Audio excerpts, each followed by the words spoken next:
Kahit gaano pa kadami ang pera mo sa mundo, kung minamaliit mo ang kapwa mo, wala ka pa rin kwentang tao. Maraming mayaman sa pera, pero mahirap sa ugali. Akala nila na bibili ng status at title ang respeto, pero sa totoong buhay, karakter pa rin ang tunay na sukatan. Hindi mo kailangang tapakan ng iba para maramdaman na angat ka. Ang tunay na successful na tao, marunong lumingon at umunawa.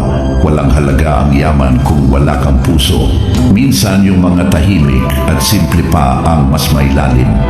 Hindi sila maingay sa achievements, pero dama mo ang respeto sa kilos at salita. Doon mo makikita kung sino talaga ang may class. Ang respeto ay libre, pero hindi lahat kayang ibigay. Hindi ito nakabase sa itsura, trabaho, o estado sa buhay. Pantay-pantay lang tayo sa pagiging tao. Sa huli, hindi pera ang maaalala ng mga tao tungkol sa'yo, kundi kung paano mo sila trinato nung wala kang kailangang patunayan. Doon nasusukat ang tunay na yaman.